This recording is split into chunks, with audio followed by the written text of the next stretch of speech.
Good afternoon, ladies and gentlemen, and thank you for joining us on today's program, Focal Point. Focal Point is where we discuss so many issues, trending issues, political issues, every issue that matters in our system, in our state, in Nigeria, in Africa. We discuss it here. My name remains Emenike Rebu, the anchor of this particular show. And this hour I have with me, honestly, you have been stopped, the office has Mr. Chinenye Nwaogu. I think you will explain better. Let me know the position you occupy now. Thank you very much. You're welcome. For having me here. You're welcome. Thank you very much for coming to our studio today. Thank you. Can the people get to meet you? Okay. Chinenye Nwaogu is a special advisor to the Governor of Abia State on social investment, the focal person of the National Social Investment Program in Abia State. That's the work I do. I come from the Sierra North, Israel to be precise.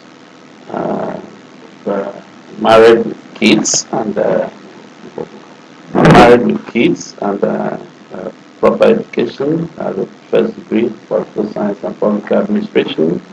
I have a master's degree in policy analysis. I've done concluded my academic work and master's in business administration. And because I'm the son of a school teacher, so education is very important to us. So I just back to Abia State University to study law, and just some very simple person that you can always interact with. I have a problem-solving mindset. I like to leave society, leave places better than I met them, and that's just a simple person. Okay, yes, we've just, Chinenye has just given us a brief idea of who he is, his capacities and his achievements. So let's go straight to our discussion today. What is social investment actually all about? Okay, so the social investment program is a set of programs put together to address the challenges faced by the poor and vulnerable members of society. You remember that several governments, both the federal and state governments, came during the campaign period, came with some programs to ameliorate the challenges faced by the poor and vulnerable. Today, Nigeria hits the bottom of the pyramid as the poverty capital of the world. We have a lot of adult school children. Our SME ecosystem is not robust and developed. The support system is not strong to, create a funnel by which many people can, engage in SME activities. So all these put together, a lot of Nigerians go home every day hungry, and all these kind of challenges. So the federal government came together and set up a social investment program, and broke it down into 4 components. And because it was initiated by the federal government and they needed the program to succeed, they engaged the state governments first to get their buy-in into the project and to get the support of the state governors, in the project to ensure that some basic structures were set up in the states, managed by a focal person who have a mindset, who have a clear understanding of how to deal with issues that will help improve the livelihood of the poor and vulnerable members of the society. So we have the Empower. The Empower deals with the unemployment challenge Nigeria is facing. If you come to Nigeria across the country, we have a huge unemployment challenge. A lot of our youth, can get jobs. A lot of graduates are unemployed. A lot of opportunities, employment opportunities are not very, many in our climate, and so a lot because of the socio-economic, the economic challenges that we're facing. Most industries are closed down because of several infrastructural challenges, power, finance, access to finance, business operating environment, and all kinds of things. So that program Empower was created specifically to give opportunity for unemployed youth between the ages of 25 to 30, to find a space to play within the key critical sectors that government have also identified gaps. One is education. Nigeria is still the teacher to people ratio in Nigeria is still very low. We have a lot of pupils, who are subject areas that you don't have many teachers. Because of many factors. I can explain all that. There are many factors. The teaching profession is no longer very lucrative, and a lot of good hands are leaving that sector. So we have a huge deficit in terms of teacher to pupil ratio. So a lot of them were engaged as MTeach, to provide teaching support in public primary schools at first instance, and when we have spillover, we post them to secondary school. Then NR group, again, the effort, the focus on revamping the agri sector, to use the agri sector to create an opportunity for economic growth, employment, and industrialization, required some manpower injection into that sector. So we put some people to as agri support staff, to the ADBs in all the states, then health. Of course, Nigeria is still battling with a lot of gap in terms of access and health care delivery systems. And so we needed to inject some manpower there too. So those who have background in health, are posted to service. And then the other components of the program that takes care of those who are not granted, because of course a whole lot of unemployment is happening around the non-graduate population. So there's NBuild, training people for 3-6 months in building services, plumbing, carpentry, electrical wiring, and all that, medicine. And so there's Creative. Today the world is going digital. Technology is taking a lot of space, and we needed also to equip our youth, to play in that ecosystem. So that is for empowerment. And the other component is the homegrown school feeding program. The homegrown school feeding program was introduced to enhance the learning capacity of pupils, especially in public primary schools. You notice that most pupils that attend public primary schools come from very poor homes, and most of them go to school hungry, and that affects the capacity to learn and assimilate what the teachers are teaching them. So they have challenges. So the government introduced that program, by providing 1% meal every day for pupils in public primary school from primaries 1 to 3. I'd like to say something here. But before the federal government before the federal government introduced the program in Abia, during the campaign, Governor Okezie Ikpeazu had already said that they were going to provide 1 free meal for pupils in public primary school. That the philosophy around that for him was looking at the childhood, looking at the socio-economic background of our place. Most people in rural communities who have their wards in public primary schools are very poor, and they can't provide meals for them, and because they can't provide meals for them, these kids go to school hungry, on empty stomach, and they are unable to concentrate and learn. So we had already launched the program, set the structures for its implementation before we now embrace the federal government's school feeding program. So that's why today in Abia, across the country, Abia perhaps is the only state that is feeding from primary 1 to 6, where the federal government is supporting from primary 1 to 3. We're providing meals for primary 4 to 6. Then there's the Unconditional cash transfer program. This program targets the very poor in rural communities. They are selected through a World Bank process known as community-based targeting process, where we go to communities, selected communities, and we engage all the stakeholders, the elderly, the men, the women, the youth. We hold some kind of a town hall meeting, and we ask them, what do you understand by poverty? What indicators can say this person is poor and vulnerable? There's a global indices for rating poverty, and the World Bank has developed a globally acceptable indices that shows a person, a family, or a community is poor and vulnerable. And we match their own understanding of poverty with that World Bank template, and we come out with a compromised indicators. We'll come out with compromised indicators, and then we said, okay, so in this your community, who falls under these categories, and before you know it, they themselves will select people and we put them in what we call the National Social Register. From that National Social Register, the Conditional Cash Transfer Unit now selects those who are qualified to receive the conditional cash transfer of 5,000 every month to support feeding and livelihood in the families. And now the state government comes with additional 5,000 to support areas of education, environment, or health, for the family. And so that's for that. Then the fourth component of the program is what we call Government Enterprise Empowerment Program. Because all over the world, it's become acceptable that MSME is the engine room that drives economic growth.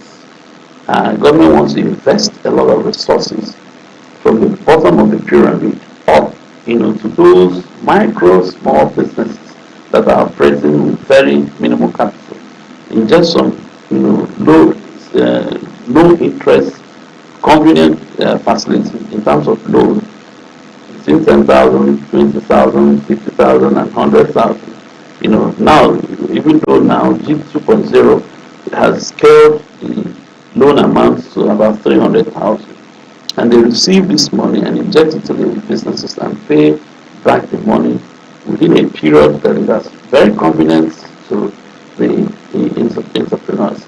The idea is to encourage a lot of people to go into entrepreneurship because the white collar job space is shrinking. It's limited. The population is growing up, so we needed to create some programs to support a lot of people to go into entrepreneurship and those who are there to remain within that sector. So these whole programs were created and handed over to states. The federal government funds the capital injections into this program, like the cooks are paid directly from Abuja, the cash transfer money comes from the World Bank to the beneficiaries, GIP and all that. But the state governments have to set up the structures and have competent hands, not just hands, like I always tell my staff, competent hands and minds to drive this program. So you will just find out that the success of social investment program in any state is dependent largely on the mindset of the governor of the state, his priority around issues surrounding the poor and vulnerable, and the capacity of those who are driving the program. And I dare say that in Abia, we have received several awards from the federal government, from the World Bank. Reports have shown that it's very well and efficiently managed in Abia. And a lot of that credit goes to the governor of the state because he understands, the challenges faced by the poor and vulnerable. You know that Abia was the very first state in Nigeria to create a ministry for vulnerable people because he understands the challenges that they are facing. I remember one of the things he said during his campaign, the Governor Ikpeazu. He said that he will stand in the gap between the poor and the rich and handhold those who are operating at the lowest rung of the socio-economic ladder, to upward, because it's important. They are disadvantaged, they are less privileged, and you needed to create a system, that can enhance socio-economic mobility upward. Okay, that's a very good explanation from you. But we have this issue of a lot of complaints as regards inaccessibility to this project. A lot of people feel that from the ministries at Abuja that there are some, how do I call it, that Southeasterners are not enjoying this project properly. So how do you actually assess the successes of this project that we just read out now? Well, like I said, several times we have interfaced with the World Bank and UNDP and several of these, global agencies, and rating us, we are highly rated, especially Abia. First is one of the things they point out. I'm talking about generally. How do you assess the success of this program? Because I'm coming. Okay, so those agencies, because for example, how do you verify impact? You verify impact when established bodies that have developed a track record of assessing impact of projects will come out and say, we're happy with the way the project is being done here. One of the things I would like to point out here is clearly, the demographic distribution in Nigeria tilts population in favor of the north. So, and most of these projects and programs are administered based on ratio. So the number coming from Kano, for example, in terms of school feeding, could be as high as 2-3 million. You understand? Because that's what the population, the National Population Commission says, and that's what the population from several bodies like UBEC and all those agencies are saying. You don't have the same number of pupils from Abia State compared to many states. So, for example, in Abia, we're feeding every child that appears in a public primary school. Now, would there be issues? Yes, there will be issues. We have over 4,000 cooks. So sometimes we get complaints that some cooks get money and they don't cook, and we go after them, we remove them from the program, and we create, where there are a lot of punitive measures put in place to mitigate against those kind of infringements and infractions in the administration of the program. So in terms of number, we may not be as high as others because of also the population ratio. For G, for example, let me give you an example of G. Abia came out the best state in the whole country for G, because of course it's a no-brainer. Abia is the entrepreneurship hub of Nigeria. In fact, the reports the Bank of Industry presented to Harvard when they won an award in the US was a report of the administration of G from Abia. It got to a point the governor requested for a special allocation to be made for Abia State because of the number of requests we were getting from entrepreneurs and who are also successful. And when I went to the meeting in Abuja, the vice president agreed with my arguments on the basis of the letter of the governor, and a basket of 3 billion was made available to Abia, the highest in the country. You understand? The conditional cash transfer, of course, the World Bank set the standard. The program is a graduated program. They start with 30% of the number of local governments in the states based on the poverty map they have. Then they move to 70% and then to 100%. We just got approval to scale the program across the 17 local governments. Before now, we were operating at the 30% basis, and we have in every local government, you also target based on their poverty rates in the 30% of communities in those local governments. And we paid over 2 billion to beneficiaries in Abia State in terms of conditional cash transfer. The Empower is one of our best outings in the program because, again, the way we deploy and monitor the beneficiaries, and today, if you notice, for some weeks now, we've been announcing to members of the public, especially private sector organizations that have vacancies. Because we pay these youth 30,000 every month, to apply to us, and we post them so that they can have practical hands-on training, in the choosing career that they want to go into, so that whilst they earn money from us, they receive practical training from private sector organizations beyond the ones that we are posting to government. So the impact of the program is very huge. But again, we're in a society that's, for example, I remember one of the other programs that we drove in my office is the Survival Fund, which was introduced because of the COVID pandemic. The federal government also launched a funding program to target specific people. We pay salaries for people who work in private sector organizations. We monitor artisans, the drivers, the mechanics, the shoemakers. Then there was another component which was to register free businesses for entrepreneurs who had no CAC registration, to enhance their legitimacy to transact business, as a legal entity. What the experience we had was that even those who, by all indicators, are above that social rating, still comes to queue to receive the program. So we have a template to analyze who qualifies to benefit or who doesn't qualify to benefit, and using that, some people may feel offended and they may complain, but one of the awards we receive from the World Bank is the Transparency Award. In Abia State, nobody, not a soul, have paid a dime to receive any benefit from the social investment, the conditional cash transfer, the rural women grants, which we shared, we gave over 200 million to close more than 1,000 Abia women. We paid the money in the open, cash to each of those women. Nobody has paid a dime. There is no admin fees, no administrative charges, no registration, no identification.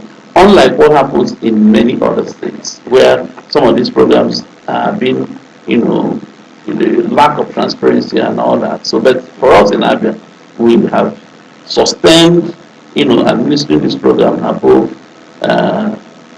board. Yes, obviously we have seen series and series of your notifications and press releases warning people against engaging in any activities where people ask them to pay money for one thing or the other. We have seen that series of times. But then let's ask this question. Feedbacks and checkmating people, because we've had reports, different kind of reports of Empower participants who do not go to their primary assignments. We've also had reports of issues of the caterers who share money somehow with some people. How do you checkmate all these activities and make sure that it doesn't defeat the program?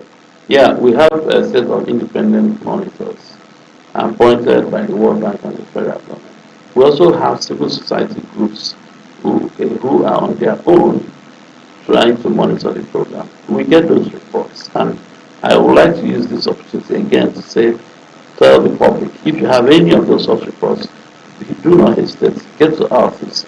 And severally, we have sanctioned a lot of Empower beneficiaries.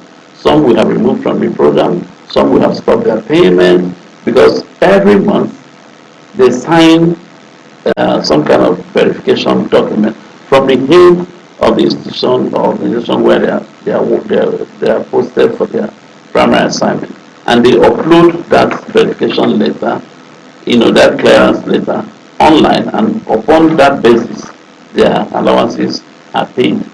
But of course we are not spirits, and because we are impartial, we are not biased about the administration of this program, and there is no malfeasance in terms of no corruption in the process. Nobody is paying anybody in the office. We are always very bold when we notice any infraction in the program. We hit the hammer. So we have had those cases of cooks receiving money and not cooking. So one experience we had, one day, and I like to give kudos to the wife of Governor. She's very passionate about this feeding program. Because she calls me several times to say, these are women who were unemployed, and I'm happy what you guys are doing. So over 4,000 of their women today are meaningfully engaged, and they receive income. Some of them make between 40,000 to 50,000 every month from participating in that program. And these are children from poor homes, so that you're feeding them every day, gives some kind of relief. And because the food item is the name of the program is homegrown, all the items on the menu are locally sourced. So this program is also affecting the agri sector. So Potato Growers Association, the Rice Growers Association, the yam, all those people, vegetables, the egg, Growers Association, Producer Association in our state are all benefiting, from the program. So it's enhancing the agri sector and increasing revenue into the hands of those operating within that ecosystem.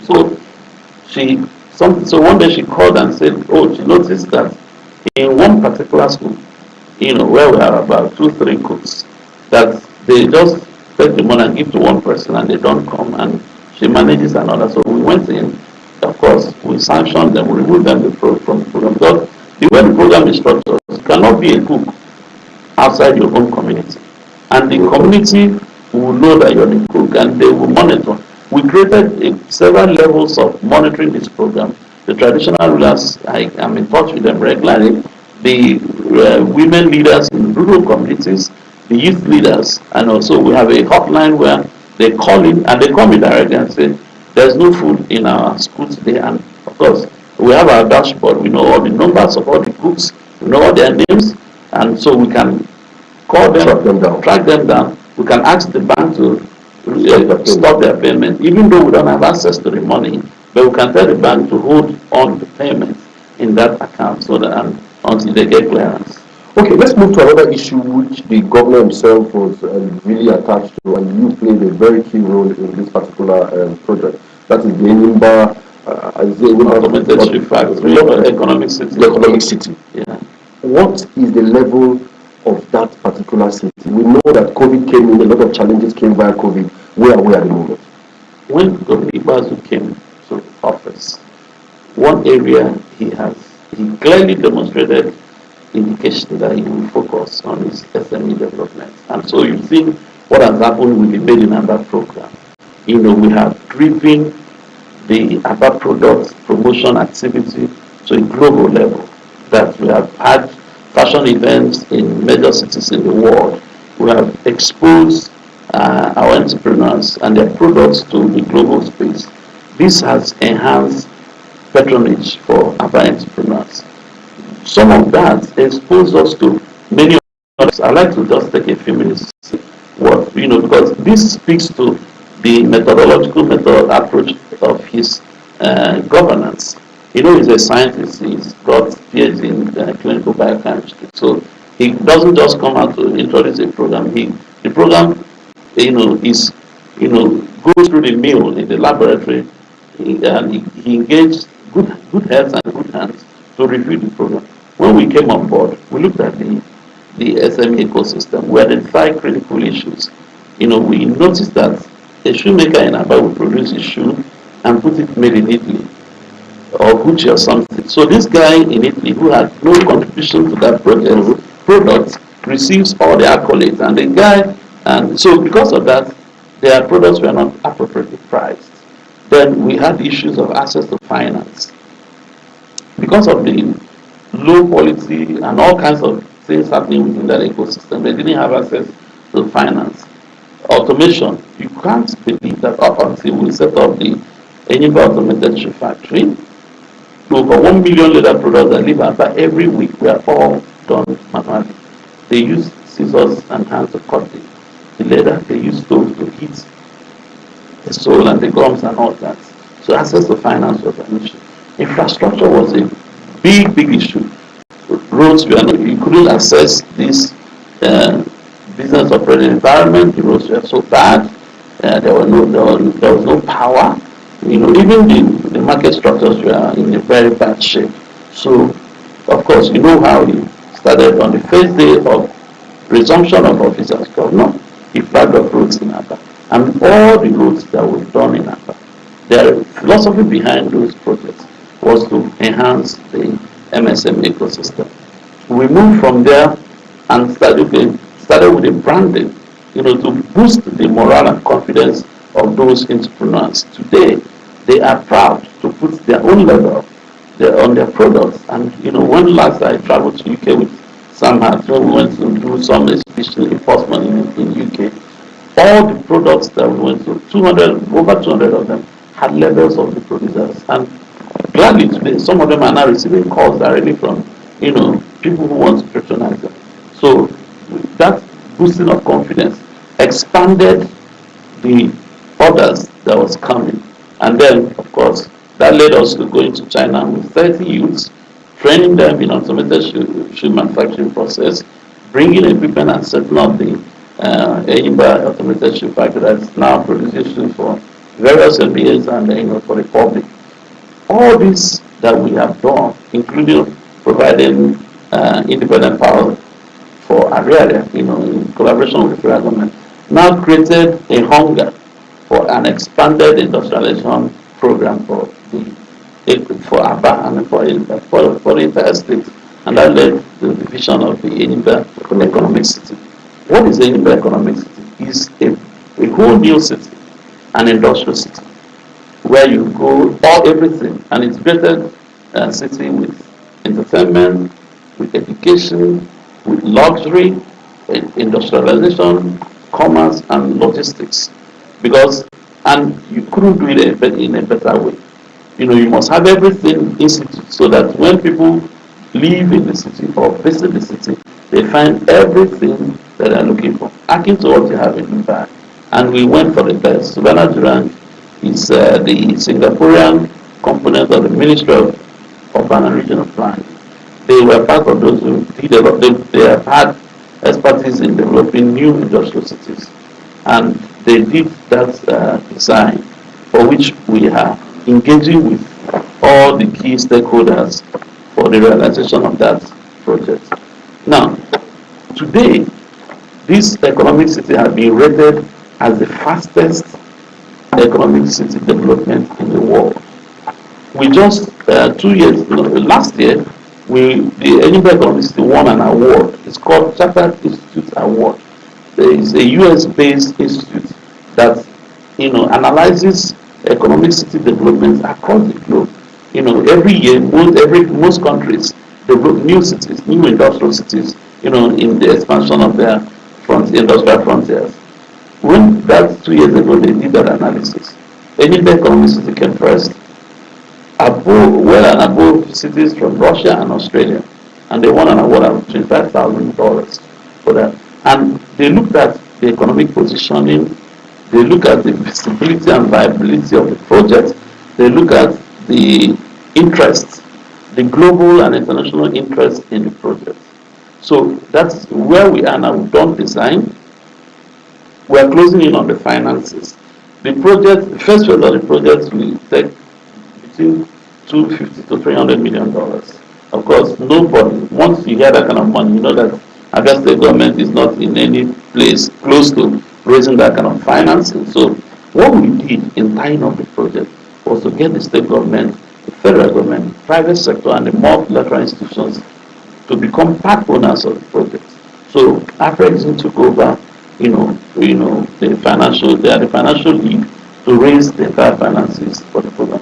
And of course, the one gap everywhere we went, from China to America to the UK, to present this project, everybody kept asking of the issue of power, because of course Nigeria is synonymous with the history of electric power supply, and maybe I don't feel that Providence was just in support of this project. Over the years, Professor Naji had done a lot of infrastructure, put all the infrastructure and everything in place to provide power for a ring-fenced Abia, commercial city. And that project got tied up with some political issues. So when Enigma came, we plugged into that infrastructure. So after Exim took, being the financial lead, decided to fund Geometric. Of course, you are aware that we came back from South Africa in November, where the last batch of the funding, $50 million, was given to Geometric. So why I said that is to let the public know that the funding of the Edinburgh Economic City has actually begun, because what they now did was to break into components. So power, they dealt directly with Geometric.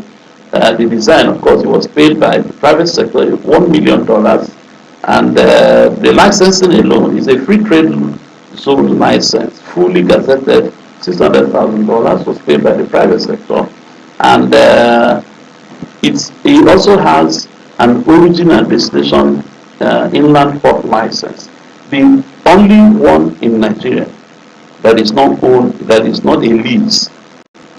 I wish I had time to explain the dynamics of this concept. Yeah. The Edinburgh Economic City has the only fully privately owned inland port, origin and destination port, which is one of the teasers, the sweetener for most of the foreign investors that have indicated interest. Because if you create a free trade zone environment, what it means is that you have removed it from the municipal control of both state and federal government. So it's like a country within a country, operating on its own laws, its own immigration laws, its own custom rules.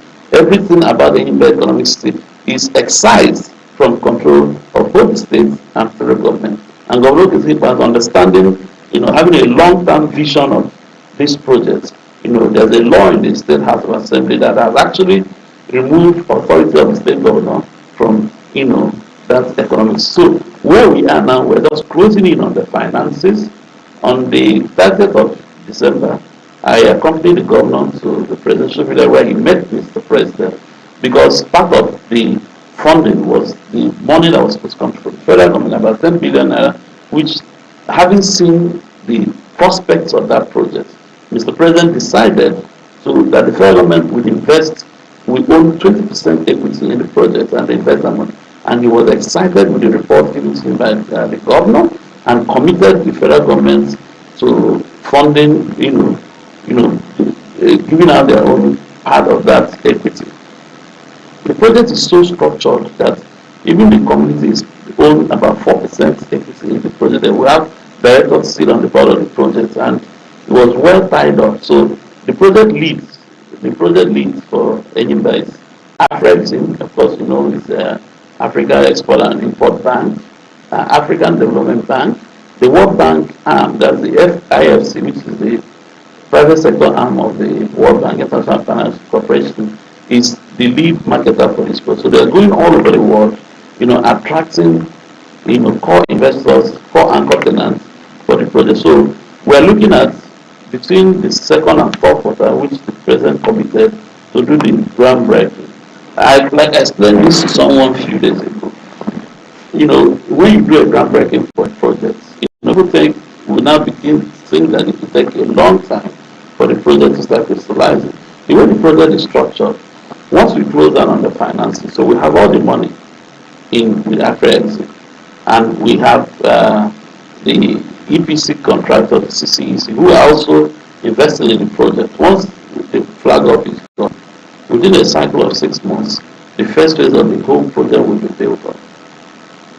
So it's not like a project that will start and stop and we say we're going to look for money, FAC hasn't come, federal government doesn't know all the money, both the state government will contribute because we have a 6% equity share in the project, the one the federal government is going to contribute, the one the private sector, all of them will be warehoused by Afrexim, and they will fund all the projects coming from there. Okay, based on the narration. So let me say, because it's something people need to know. 700,000 jobs in the Bahad, over 5 billion annual turnover. Abia will become the center of industrial activity, commercial and industrial activity for the whole country. And one of the location of the project is very important. If you look at the map, by the way the project is structured, it's sitting at the center of Southeast, 9 states of Southeast and South-South. And all the infrastructure, so the road and rail networks that will connect all the states will make that place the center of activity. And why did we go for an inland port license? There's a rail line across the city, and that rail line terminates at somewhere in Port Harcourt.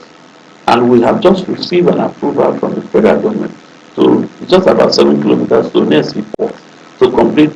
We got concession in, and we completed to complete the rail. So once you put your goods on an inland port, you are at One and you go. And you from One, you put your container there, it lands at the logistic hub at Enyimba. Okay, let's move on from there. Based on your narration now, it obviously means that even if a new government comes in, the ability to scuttle that particular project is not there. It's not, they can't do it. Okay, except where you have people who are obviously mischievous, and we have them in Abia. I remember there was a time the African Development Bank project to do 500 kilometers of roads in Abia. And Abia, a prominent Abian who had run for governorship before, wrote a petition against that project. And and most of these development partner organizations, once there's a red flag, they slow down, they look at the papers, they do investigation. Most of these investigations, of course, they don't do it directly, they get consultants. Recruiting consultants may take months, concluding the report may take months, and so it derails a lot of this work. But for me, as an individual, I've been a part of this project from inception to this point.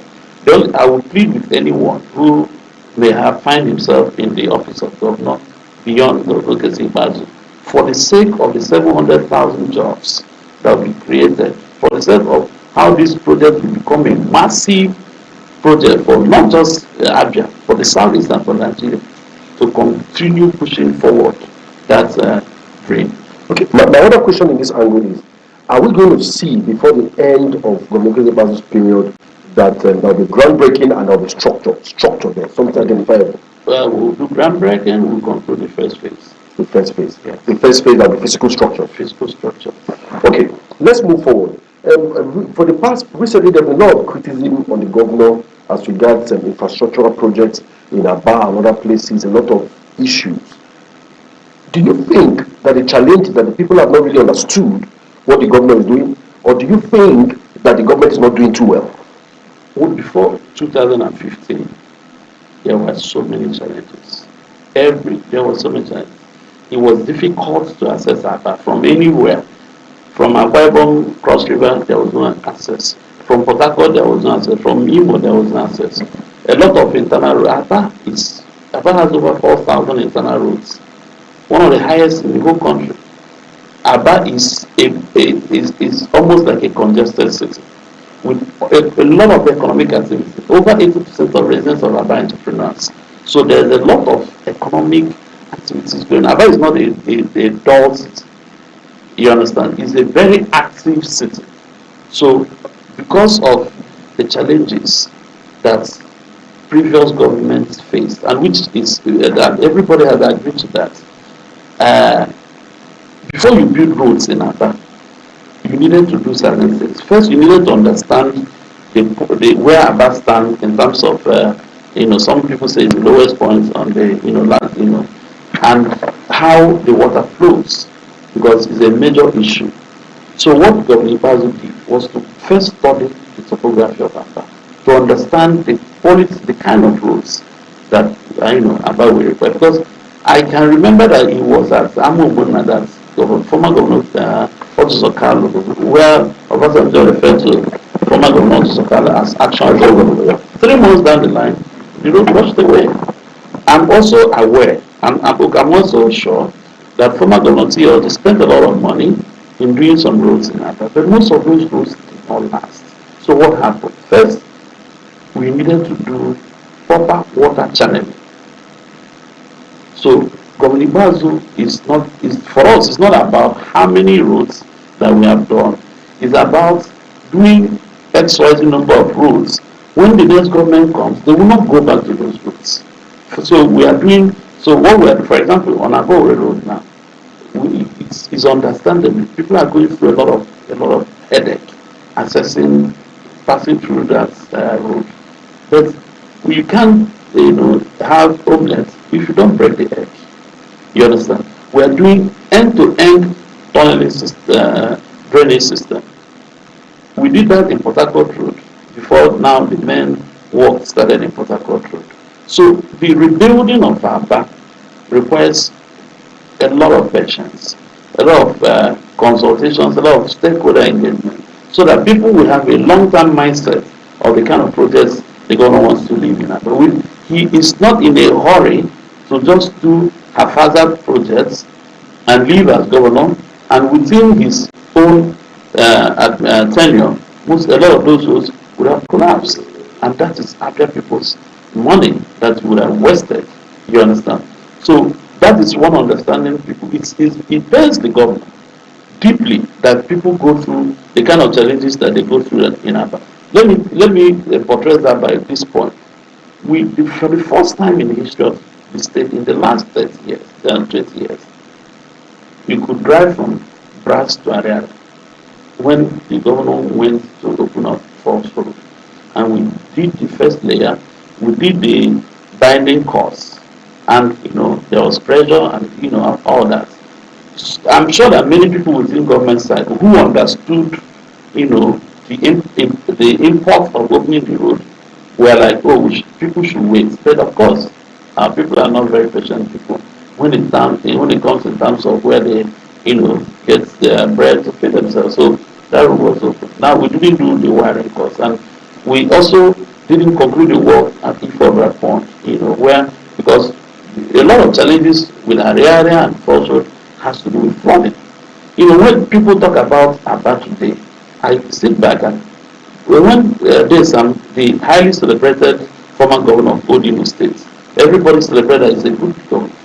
He was referred to as a weeping governor because of Abia, because of flooding programs in Abia. And today, because of the one of the what I call the software governance, the dividends of governance which Dr. Ikpeazu had brought in, I'd like to explain more on that. Before now, most development partner organizations like the World Bank and all that, the UMA project, the RAM projects, they were not in Abia. But when we came, the governor went to Abuja, sat down with the country managers of his agencies and said, I'm subjecting my government, I'm subjecting the state and our processes to your own governance system. Look through our book, give us the advice and guidance or the things we needed to do so that we can attract funding. Because he was noted, like former Governor Peter, everybody keeps praising him. But everybody knows that a lot of the projects he did in Anambra were part funded by development partners.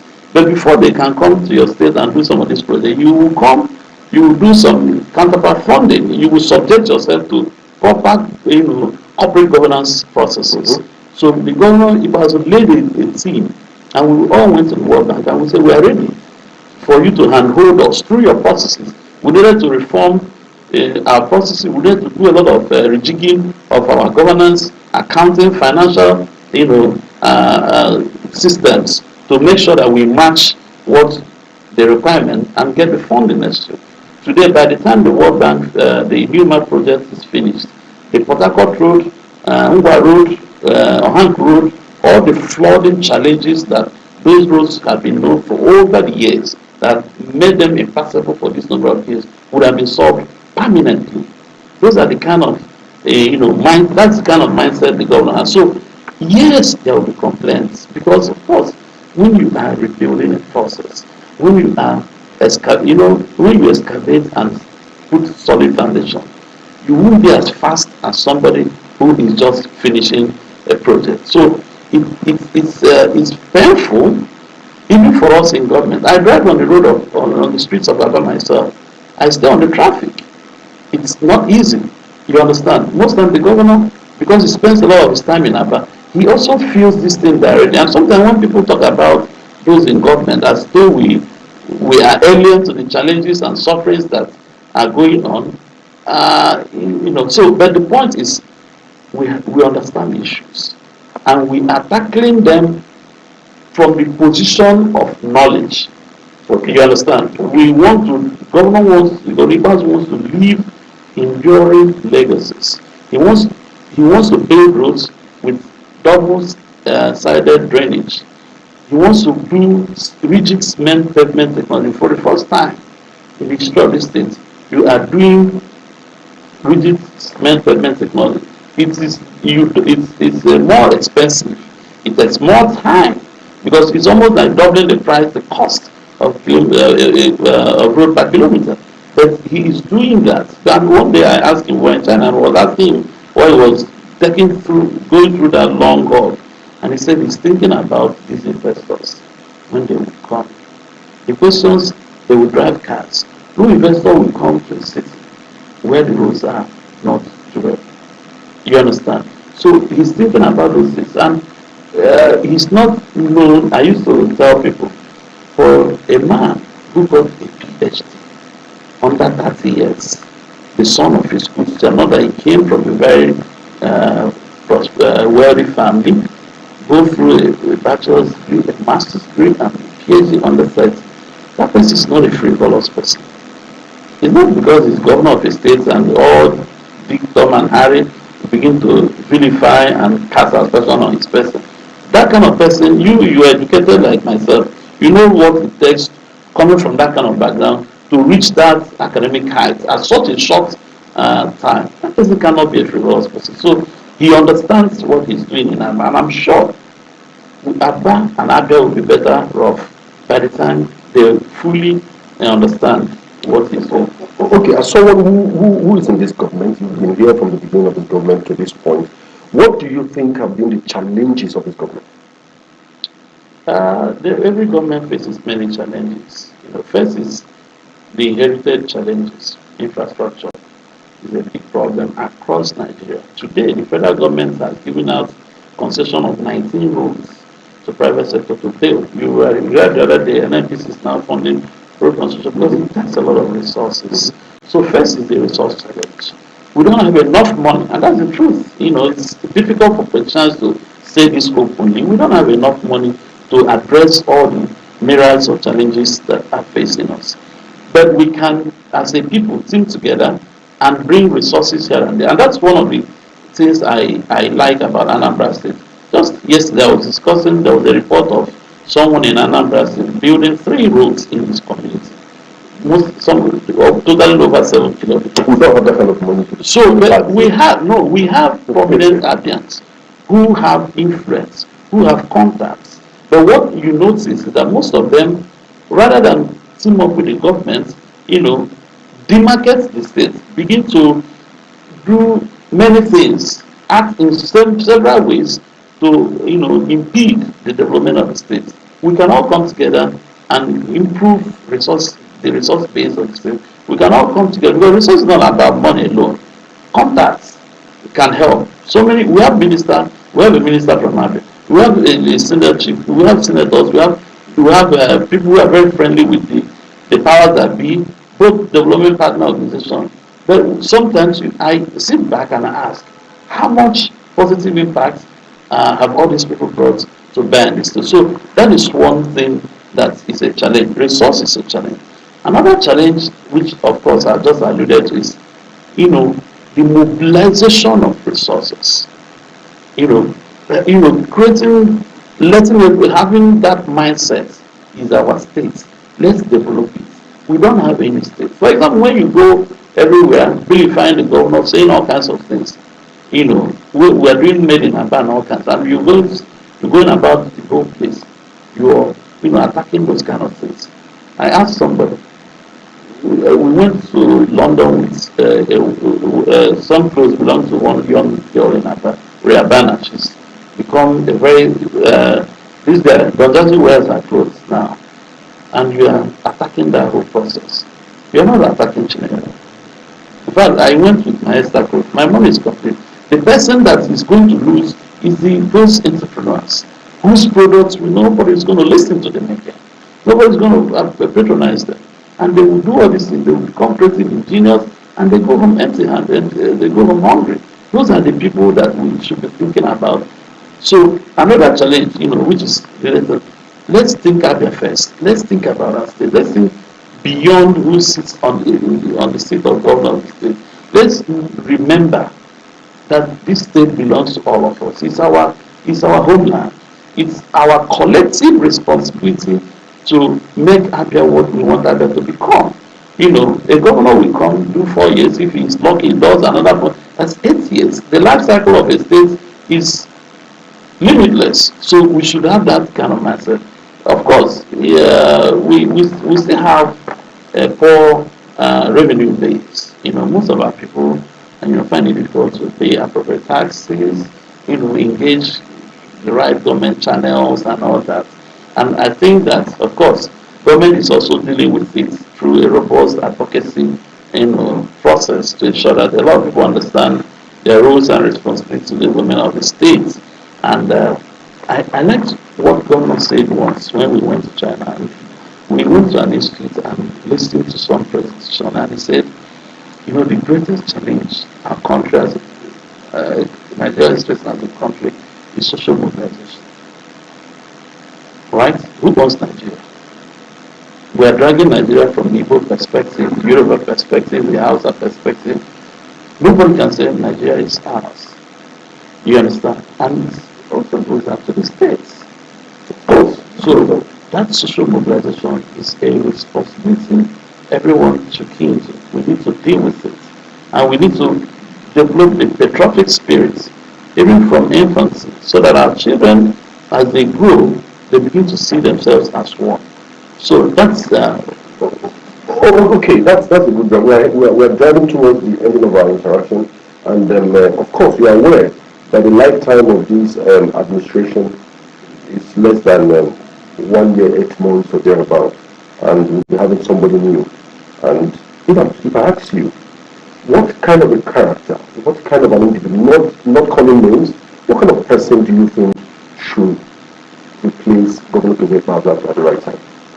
Okay, Okay, so for me, Abians will decide who replaces their God because we're in a democratic setting. I'm talking about character now, build, as in knowledge wise. What kind of individual? Well, first, you need someone who fears God, right?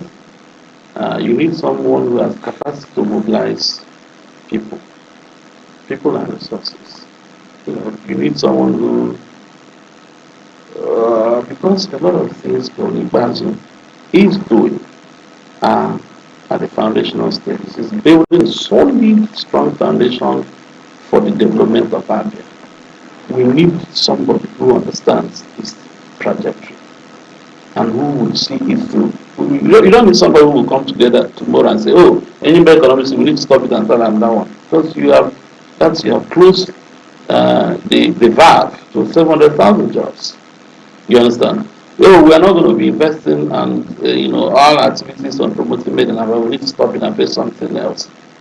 Over 100, 200,000 shoe makers and garment makers, will be affected. So we need somebody who understands this growth trajectory that is set in place and who will now take it to the conclusion, take it to the next level. We need someone who is very respectful. The governor has demonstrated, I used to say there are software and hardware dividends of governance. A lot of emphasis is on the optics. How many flyovers did you build? How many this? In fact, this is an aside.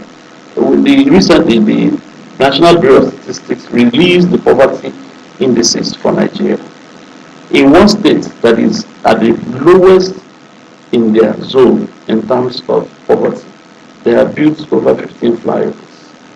How do you juxtapose that with the socio-economic reality? You are just doing projects that have no bearing to the life of the people.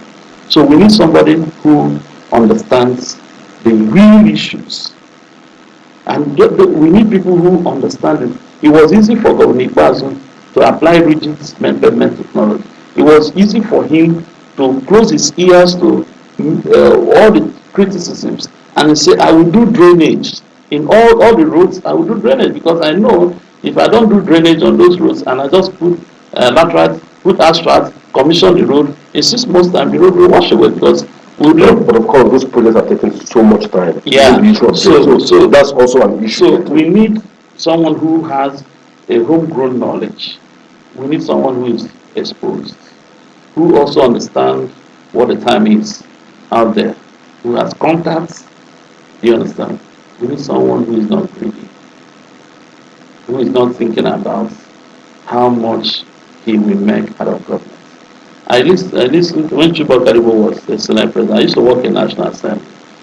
And he made one statement that, got me to admire him, and I will admire him all the days. He said when he was growing up in Ogunike, he didn't want to be the richest man out of Ogunike. He wanted to be that man, a famous man out of Ogunike, whose phone calls and contacts can solve problems when people come to him with problems. And, that's the kind of creed I have in life. Money is useful to you as much as you put it to use. That was even said once, that the worry he has with he's not worried about those politicians who steal small money to go and build one house and buy a car and train their children. The ones that he's worried about is those who take billions and go and put it in the bank. Once somebody has, Dangote doesn't have billions in his bank account, and I can assure you that. Once you have people who have billions in their bank account, it means that their head is empty. They don't even know what to do with the money. You understand? So we need people who understand modern day economic management. We need people who can grow wealth. Let me give you an example. When I administered G and we were giving 10,000, 20,000, people were criticizing. So I went to Abia, sat down. These women that bring vegetables from villages, their entire capital is not up to 7,000. So if I give them 10,000, it means that I have doubled their capital, I've doubled their profits. You understand? And that helps them move to another socio-economic life. We need people who understand that kind of impact You understand? Driving social investment has exposed me to what really matters to people. You understand? So, moving on from there, of course, you are from the Umunato axis of Abia. What is the position of zoning? Zoning? Yes, That's of course. That's what the parties. Is a toss. What? Of course, don't you have a position on that? That's what the parties will decide. And essentially, I think we were very young. You and I must have been, maybe we were not born, or we were very young when the Charter of Equity came. So the thing we understand about Abia is that Abia is of two divides. There's the old and then I keep correcting this narrative. This narrative is not correct. Let me tell you, when the Charter of Equity was drafted, we didn't have the first comparisons. Of course we did. So what my opinion about this zone is, I've never really thought about it. Have you read Charter of Equity? That's what I'm saying. I've never really thought about it in terms of governance. Okay. Well, where I come from, I have a deep civil society background. I have deep experience in development. You understand? Those things matter more than those other things that you're talking about. You understand? Those things matter today. Today, as I speak to you, Abia is 80% safer than Katsina State. Of course, they have a president. Abia is 80%. In fact, sometimes I have friends from Katsina. They don't go home. They live in Abuja permanently. You understand? So, but when the leaders of the states, especially in different parties, sit down and they put the cards on the table, they will be able to take the decision that will best suit us. The only thing, as you know, from our own small voice, we can add is whatever that decision is, let it be something that will be best interest of the state. Let that decision be taken thinking about the poor and vulnerable Abia, thinking about the unserved Abia, thinking about the things Governor Ikpeazu has put in terms of foundational programs and projects. Let's be thinking around that. Let's be thinking around development. You understand? When we think that, when we bring justice and equity and bring all those things in the mix, we'll be able to understand where we take this governorship. And I'm sure that time will come and the best decision will be made. Thank you very much. Thank you. We want to thank Mr. Chinenye again for coming to the studio today. Remember that this is Focal Point, and my name is Emenikure, the anchor of the show. We have come to the end of this program. We want you to stay hooked to all our platforms, both on Twitter, YouTube, Facebook. Of course, the handles will be exposed to you on our handles here. We thank you very much, and we say God bless you for being part of the show today. Have a wonderful day. Thank you.